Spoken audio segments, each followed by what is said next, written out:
Assalamualaikum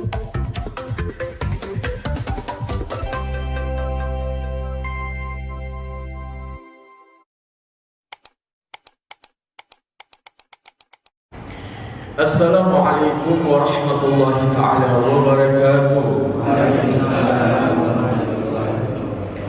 Alhamdulillahil qawi sultanuhu al-wadih burhanuhu al-maqsud fi wujudihi karamuhu wa ihsan. Allahumma salli salatan kamilah wa sallim salaman tamman ala sayyidina Muhammad alladhi tanhallu bihi al-'uqad wa tanfariju bihi al-kurab. Allahumma inna na'udzu bika min 'ilmin la yanfa' wa min 'amalin la yurfa' wa min nafsin la tashba' wa min du'a'in la yusma' wa min hadhihi al-arba'. Rabbi ighfirli warhamni wajburni warfa'ni warzuqni wahdini wa'afini wa'fu anni amma ba'du. Sampailah kita pada tafsir Al-Quran surat Al-Fatihah ayat ke-6 dan ke-7. Allah Subhanahu wa ta'ala berfirman, A'udzu billahi minasyaitonir rajim. Ihdinas siratal mustaqim siratal ladzina an'amta 'alaihim ghairil maghdubi 'alaihim waladdallin. Ihdinas siratal mustaqim, ya Allah, tunjukkanlah kepada kami as-sirat, jalan al-mustaqim yang lurus. Siapa itu jalan yang lurus? Maka Allah menjelaskan, siratal ladzina an'amta 'alaihim, yaitu jalan orang-orang yang Engkau berikan nikmat kepada mereka ya Allah. Dengan nikmat yang paling besar adalah nikmat Islam dan iman. Alhamdulillah kita lahir di negara muslim, di kota muslim, di keluarga muslim. Maka ini kenikmatan yang luar biasa. Maka ya Allah, tunjukkanlah kepada kami ini jalan orang-orang yang Engkau berikan nikmat itu ya Allah. Ghairil maghdub 'alaihim, bukan jalannya al-maghdub 'alaihim. Siapa al-maghdub 'alaihim? Orang-orang yang dimurkai oleh Allah. Siapa yang dimurkai oleh Allah? Mereka lah orang-orang Yahudi. Telah dijelaskan pada pertemuan selanjutnya secara ringkas, Yahudi itu adalah Bani Israel, umatnya Nabi Musa dan umatnya Nabi Harun yang sekarang dikenal dengan negara Israel. Orang-orang Yahudi dulu dicintai oleh Allah. Allah berikan kecerdasan dengan dalil Al-Qurannya. Allah berikan semua apa yang diinginkan dan diminta oleh kaum Yahudi saat itu juga. Penyebab surat Al-Maidah dijadikan nama surat Al-Maidah. Kemudian mereka itu saking percaya dirinya hingga mereka mengatakan kami ini adalah putra-putra Allah dan kami adalah kekasih-kekasih Allah. Mereka sudah saking pedenya sangat dicintai oleh Allah. Cuma ada satu kebiasaan buruk orang-orang Yahudi, apa disebut di dalam Al-Quran, yaqtuluna anbiya'ihim wa yastahyuna nisa'ahum. Mereka terbiasa membunuh para nabi mereka. Jadi kalau ada seorang nabi diutus sepeninggal Nabi Musa dan Nabi Harun, Allah utus beberapa nabi banyak. Ada Nabi Daniel, ada Nabi Samuel, Nabi Yehezkiel, Nabi Hamdalah, Nabi Joshua atau Yusha bin Nun, muridnya Nabi Musa, dan nabi-nabi lainnya yang mungkin namanya belum pernah kita dengar. Itu diutus semuanya kepada Bani Israel. Tapi apa yang dilakukan oleh Bani Israel saat itu? Mereka terbiasa membunuh nabi-nabi mereka. Kemarin yang sempat terpotong adalah pembahasan surat Yasin ayat 14. Allah Subhanahu wa ta'ala berfirman, wa idh arsalna ilaihim itsnain fakadzabuhuma fa'azzazna bitsalitsin faqalu. Maka tatkala kami utus kepada mereka orang-orang Yahudi, kami utus kepada mereka itsnain, langsung dua nabi, langsung dua utusan. Apa yang mereka lakukan? Fakadzabuhuma, maka mereka Yahudi mendustakan kedua nabi ini. Mereka mengatakan, engkau bukan nabi, engkau bukan rasul. Kalau Allah ingin mengutus nabi dan rasul, pastilah turun malaikat dari atas langit bersayap, bercahaya. Itu baru nabi, itu baru kami percaya. Engkau manusia biasa. Aku tahu kecilmu main dengan teman anak-anak kamu, tiba-tiba udah remaja aku jadi nabi. Engkau bukan nabi, engkau manusia biasa. Didustakan. Tapi apa? Karena Allah saking cintanya dengan orang Yahudi, enggak langsung Allah azab orang Yahudi. Fa'azzazna bitsalitsin. Maka tetap kami muliakan mereka Yahudi dengan kami utus utusan yang ketiga. Faqalu, mereka tetap mengatakan engkau manusia biasa. Ngeyel tetap ngaku nabi, ini para nabi dibunuh sama sama orang Yahudi. Beberapa nabi, bahkan dari 124.000 nabi, puluhan ribu nabi itu dibunuh sama orang Yahudi. Sehingga saat ini Allah mulai murka dengan orang Yahudi. Allah enak sama orang Yahudi. Bahkan Allah mengajarkan kita umatnya Nabi Muhammad SAW untuk benci dengan orang-orang Yahudi dan jangan ikuti jalannya orang-orang Yahudi. Waqalatil yahudu Uzairu ibnullah. Sebagian orang Yahudi sekelompok mereka mengatakan Nabi Uzair adalah son of God. Ada yang salah, ada yang terlalu merendahkan Nabi mereka. Ya. Maka Allah mulai sekarang benci dengan kaum Yahudi. Palestina dalam sejarah disebut sebagai tanah yang dijanjikan kepada orang-orang Yahudi atau disebut sebagai negeri Adnan. Maka orang Palestina yang memang asalnya itu dari keturunan silsilah rantai emas. Kenapa disebut rantai emas? Karena Joseph, son of Jacob, son of Isaac, son of Abraham. Nabi Yusuf bin Yakub bin Nabi Yusuf bin Yakub bin Ishak bin Ibrahim. Ini rantai emas. Dari buyutnya sampai cicitnya semuanya nabi, semuanya rasul, disebutkan kisahnya lengkap di dalam Al-Quran. Nah, dari saudara-saudara Yusuf yang ada 11 selain Bunyamin, muncullah keturunan Bani Israel dari Lawi, ada dari Yahuda, saudara lainnya. Tidak muncul dari keturunan ini kecuali kalau nggak jadi raja ya jadi nabi. Ya, di situ ada nabi sekaligus raja, tapi terkenal dengan kenabiannya. Solomon, Sulaiman. Solomon, son of David. Sulaiman bin Nabi Daud. Ya. Kaya raya kerajaannya, menandingi kerajaan Ratu Balkis yang saat itu penyembahnya di negeri Sabah yang dipantau oleh burung hudhud. Mereka sedang menyembah matahari. Kekayaannya luar biasa Nabi Sulaiman alaihissalam. Maka keturunan Yahudi ini, keturunan Bani Israel, mereka dijanjikan oleh Allah, kalian akan kembali ke tanah asal kalian. Karena orang Yahudi awalnya di Palestina. Karena ada peristiwa Yusuf, mereka semua pergi ke Mesir. Karena Nabi Yusufnya menjadi menteri keuangan kerajaan Mesir. Saudaranya pada pindah ke sana karena musim kemarau 7 tahun di seluruh negeri. Mesir saja yang punya cadangan karena raja yang mimpi itu nanti dalam surat Yusuf diceritakan raja yang mimpi itu mimpinya ditafsiri oleh Nabi Yusuf akan datang 21 tahun kemudian dari sekarang. 7 tahun pertama adalah masa subur, maka tanamlah yang banyak. 7 tahun berikutnya adalah masa kemarau, kering, maka makanlah dari apa yang kau panen 7 tahun sebelumnya yang kau simpan itu. Makanlah sebanyak-banyaknya kecuali sisain sedikit biji-biji gandum itu untuk nanti ditandur dan ditanam lagi. Baru 7 tahun kemudian datang masa subur. Maka orang-orang dari saudara-saudara Nabi Yusuf, mereka pindah semua ke Mesir. Dan setelah mengetahui itu Nabi Yusuf yang menolong mereka, mereka bertaubat dan akhirnya tinggal di Mesir. Beratus-ratus tahun hingga muncullah Nabi Musa, Nabi Harun, di mana Mesir saat itu Bani Israilnya telah diperbudak oleh rakyat Mesir, namanya Al-Qibti, Egypt, Mesir, Al-Qibti. Makanya salah satu istri Nabi namanya Mariyatul Qibtiyah, Al-Egypt. Maka saat itu mereka 300 tahun diperintah oleh Firaun, semoga Allah melaknatnya, sehingga mereka menjadi budak di negeri Mesir. Diutus Nabi Musa, dijanjikan tanah yang dijanjikan, balik lagi ke Palestina. Maka Allah selamatkan lewat lautan. Ya, lautan tadi menghabiskan daripada Firaun. Wa aghraqna ala Firaun wa antum tanzurun. Dan sungguh kata Allah, kami tenggelamkan Firaun dan tentaranya, sedangkan engkau Musa menyaksikannya dari kejauhan.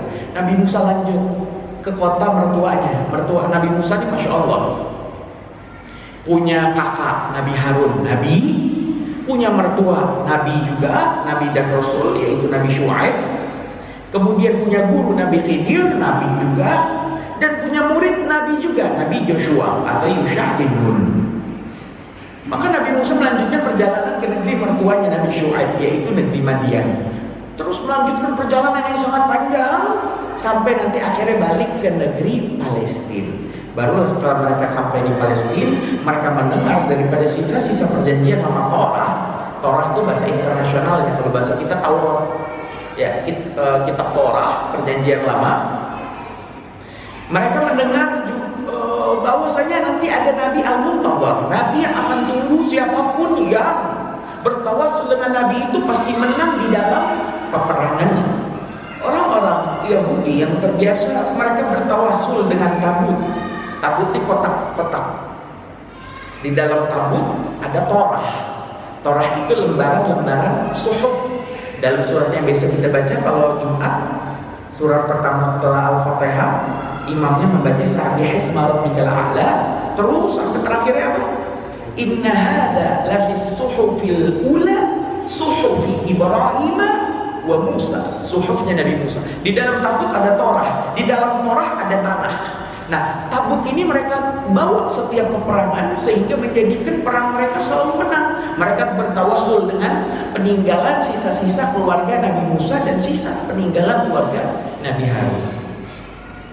Ma'asyiral muslimin rahimakumullah, sehingga ketika mereka mendengar di dalamnya ada nabi yang akan ditunggu-tunggu, mereka mencari tempat di mana nabi ini akan diutus dan hijrah. Bertemulah mereka dengan kota Yathrib, sehingga ketika Nabi Muhammad masuk kota Madinah, gak heran sudah banyak benteng-benteng Yahudi, hampir 12 benteng Yahudi yang memang udah ada di kota Madinah. Yahudi Bani Mustalib, Yahudi Bani Nadir, Bani Quraidah, Yahudi Fada'an, Yahudi Tamim, Yahudi Khaybar.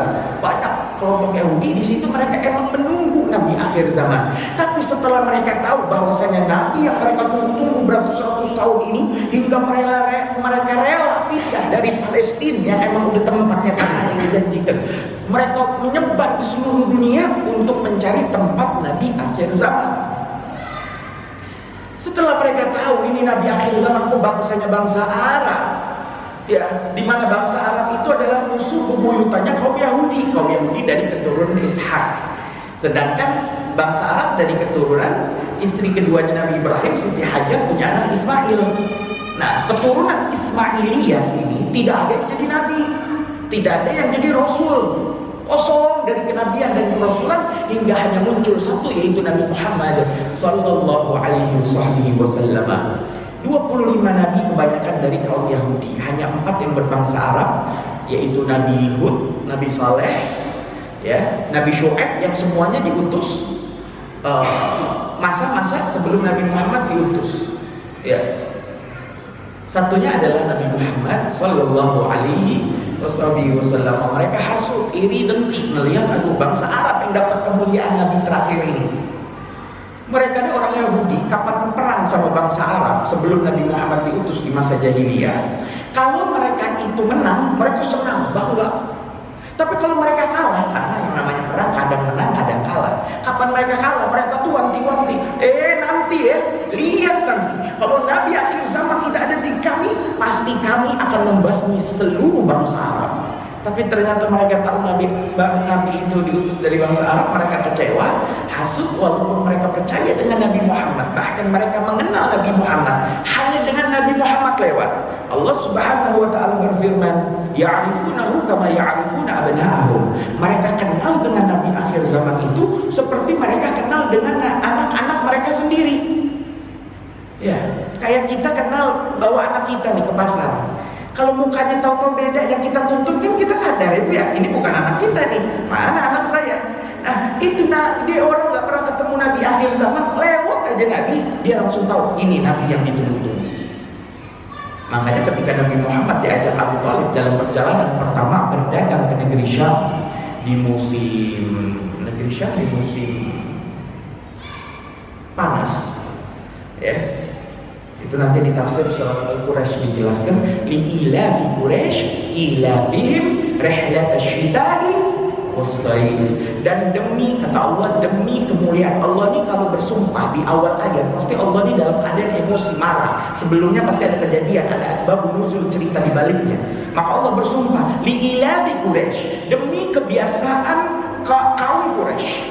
Allah bersumpah dengan kebiasaannya kaum Quraisy. Apa kebiasaannya kaum Quraisy? Ila fihim rihlat asy-syita'i was-sayf. Kebiasaan mereka adalah rihlah, melakukan perjalanan dagang asy-syita di musim dingin, was-sayf dan di musim panas.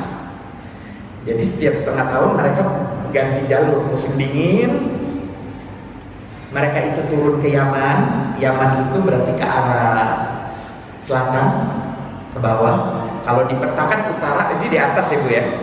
Selatan itu ke bawah Yaman, karena Saudi, Yaman di bawah, di atasnya negeri Syam. Sekarang nggak ada lagi negeri Syam. Negeri Syam terpecah menjadi 4 negara, yaitu negara Syria, Lebanon, Yordania, dan Palestina. Mereka kapan musim dingin, mereka turun ke Yaman, dagangnya di Yaman.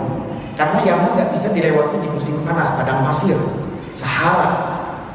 Kapan mereka musim panas, baru mereka naik ke arah utara, yaitu di musim panas. Asy-syita'i ke Yaman, as-sayf ke arah negeri Syam, ke arah atas ya.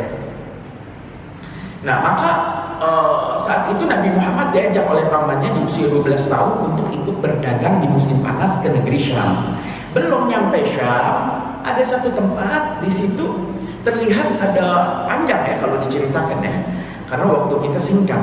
Di dalam situ ada gereja kuno, di situ juga ada pohon-pohon, di mana disitulah akhirnya pendeta Bukhairah yang memang pindah ke tempat itu untuk menunggu menanti Nabi akhir zaman, akhirnya bertemu Nabi akhir zaman Nabi Muhammad yang berusia 12 tahun. Maka dikatakan kepada Abu Thalib, wahai perwakilan anak ini yang namanya Muhammad, janganlah kau melanjutkan perjalanan ke negeri Syam, karena di negeri Syam sana jika mereka tahu Nabi akhir zaman itu dari bangsa Arab, mereka pasti pendeta-pendeta Yahudi itu akan membunuh daripada Nabi akhir zaman. Pendeta Bukhairah Yahudi tapi beriman kepada Torah.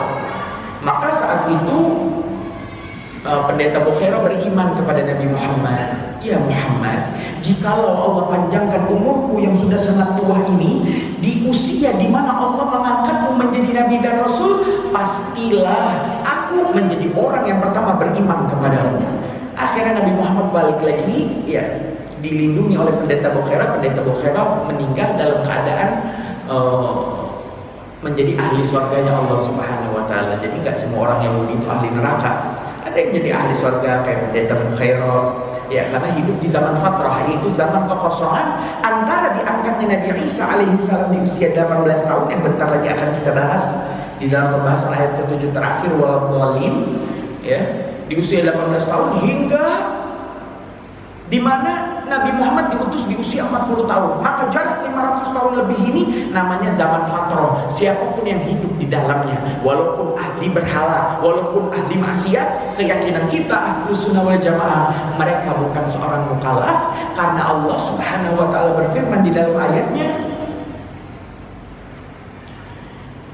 wa ma kunna mu'adzibina hatta nab'atha rasulah. Dan tidaklah kami itu akan mengazab suatu kaum hingga kami utus ke dalam kaum tersebut seorang utusan. Artinya hadirin hadirat, kalau ada satu perkampungan nggak pernah dengar tentang agama, nggak pernah dengar tentang Islam, mereka meninggal, mereka jadi ahli surganya Allah Subhanahu wa taala. Dalam keyakinan kita yang dihukumi taklif, paksaan, harus beribadah dan meninggalkan dosa adalah orang-orang mukallaf. Mulai dari harus sudah balik, makanya anak kecil nggak sholat ya nggak dosa dirinya. Anak kecil nggak dosa karena belum mukallaf. Orang gila mau ditelanjang keliling kampung, ya meninggal. Jika dia gilanya sebelum balik, maka dia meninggal langsung ahli surganya Allah Subhanahu wa taala. Ya. Termasuk diantaranya adalah orang bisu dan tuli. Ini beda nih. Ada orang bisu atau tuli, ada orang bisu dan tuli. Beb, emang orang bisu nggak wajib sholat? Nggak mau kalah. Orang bisu mau kalah. Dia wajib sholat karena masih bisa ngelihat. Orang buta wajib sholat karena dia masih bisa dengar suara adzan dan tausiah ustadznya. Tapi yang nggak wajib sholat orang udah buta, tuli pula. Maka dia terputus dari dunia luar. Dia hidup sendirian di dalam dirinya yang gelap itu. Dia mau ada komunikasi dengan orang di luar bagaimana? Ya, paling dengan rabahan. Dia tahu ada orang di sekitar. Dia juga nggak tahu bentuk orang kayak apa. Karena dia buta plus tuli. Itu nggak mukhalaf. Termasuk yang nggak mukhalaf jika ada sekelompok orang yang nggak sampai dakwah kepada mereka. Kok ada orang Kalimantan, pedalaman Kalimantan, suku Dayak, terisolasi, nggak pernah melihat dunia teknologi modern, nggak pernah dengar adzan, dia hidup dengan konsep gaya pakaian yang dia setengah telanjang itu dia praktekkan dalam kesehariannya. Kok meninggal ketua Dayaknya, maka langsung masuk surga.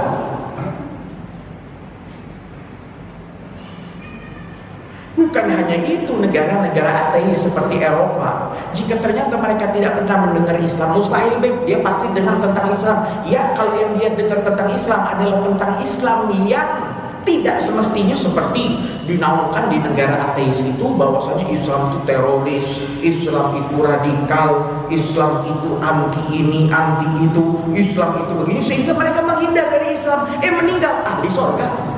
Karena dia dihukumi seperti orang yang nggak pernah dengar tentang Islam yang sebenarnya. Dia dengar, dia paham tentang Islam yang sebenarnya, tapi dia nolak. Nah, barulah ini orang yang dihukum. Jelas atau tidak, Pak? Maka balik lagi bahwasanya orang-orang Yahudi itu mereka awalnya di Palestina karena ada kejadian Nabi Yusuf ke Mesir. Di Mesir diperbudak ratusan tahun itu, akhirnya diselamatkan Nabi Musa, pindah ke Madian, dari Madian ke Adnan, balik lagi ke Palestina, dari Palestina nyebar, ada yang salah satunya ke Yathrib. Nama dulu kota Madinah Al-Munawwarah namanya Yathrib. Ke Yathrib, mereka tunggu setelah mereka melihat Nabi akhir zaman bukan dari kalangan mereka, mereka pun akhirnya tidak beriman dengan Nabi akhir zaman. Ma'asyiral muslimin rahimakumullah, sehingga mulai saat itu orang-orang Yahudi dimurkai oleh Allah, hingga saat ini Allah doktrin kita 17 kali dalam 17 rakaat dalam sholat 5 waktu kita selalu membaca, ya Allah khairil maghdub alaihim, jangan jalannya orang Yahudi yang engkau murkai saat ini ya Allah. Jangan kita doa sehari semalam 17 kali kita doa jangan jalannya orang Yahudi.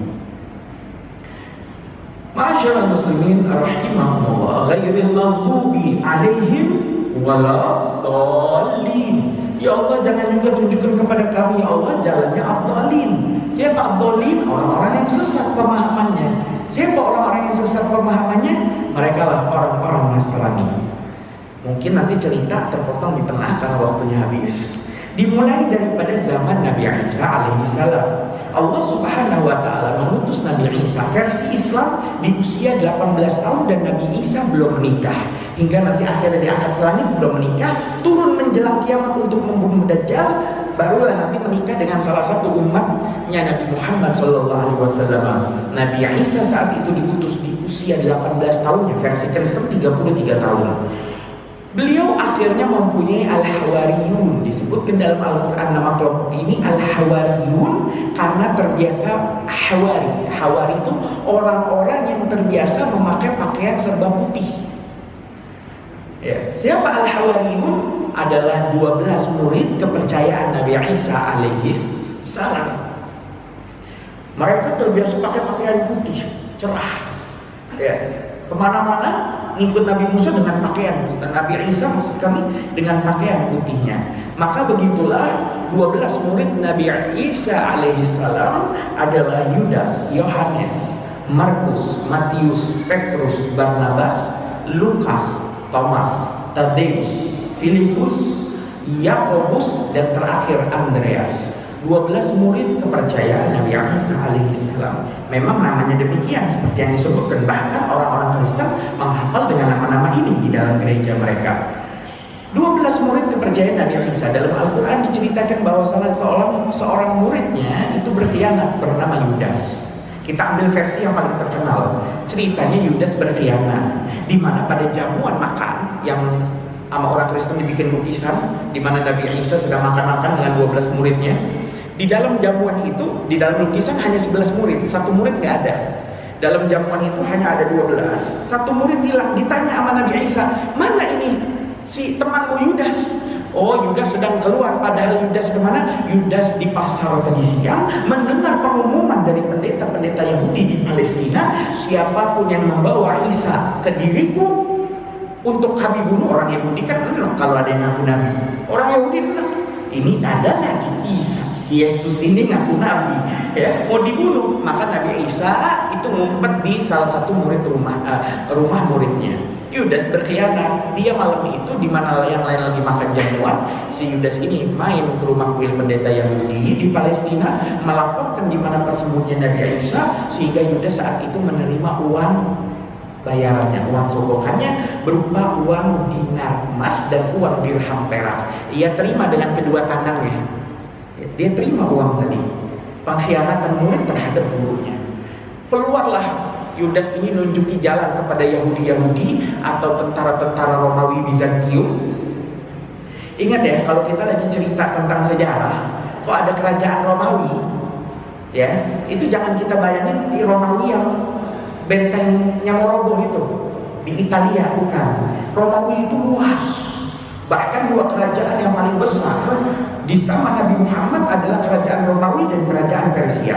Kerajaan Romawi ini ada dua, ada kerajaan Romawi Timur, ada kerajaan Romawi Barat. Nah, kerajaan Romawi Timur ini melingkupi daerah Syam, ya, negeri-negeri Arab, Turki, ya. Turki ibu kotanya Istanbul, sekarang penyebutannya Istanbul. Istanbul, kemudian di situ jadi wilayah kerajaan Romawi Timur namanya Bizantium. Nah, jadi kalau ada cerita-cerita di dalam sejarah tentang Nabi perang dengan Romawi, itu jangan dibayangin Romawi yang Italia datang ke Arab, jauh, nggak mungkin. Ya, karena dari Romawi yang di Italia itu harus lewat negara Yunani, dari Yunani harus lewat lagi ke Turki, dari Turki baru turun lagi ke Syria, terus ke bangsa Arab, jauh, enggak. Tapi maksudnya wilayah Bizantium. Nah, di dalam wilayah Bizantium mereka mempunyai benteng-benteng Romawi untuk mereka mengatur masyarakatnya. Yang terkenal di daerah Syam, di daerah Turki namanya Konstantinopel. Nah, di dalam Konstantinopel banyak bangunan-bangunan bersejarah Romawi, di antaranya Hagia Sophia. Hagia Sophia ini dulunya adalah gereja. Akhirnya di zaman Muhammad Al-Fatih berubah menjadi masjid. Kemudian mulai saat itu, setelah Turki itu mau 100 tahun yang lalu, 1900 sekian itu digulingkan kerajaan Ottoman atau dinasti Utsmaniyah. Setelah dinasti Umayyah, dinasti Abbasiyah, kemudian dinasti Utsmaniyah, baru digulingkan 100 tahun yang lalu. Dinaikkan oleh orang-orang Israel ini Kemal Atatürk, ya, Mustafa Kemal Atatürk. Ya, barulah dari situ dijadikan museum. Baru beberapa saat ini oleh presiden kita Erdogan itu dirubah lagi menjadi masjid. Wallahu muwaffiq ila aqwamit thoriq. Wassalamualaikum warahmatullahi wabarakatuh.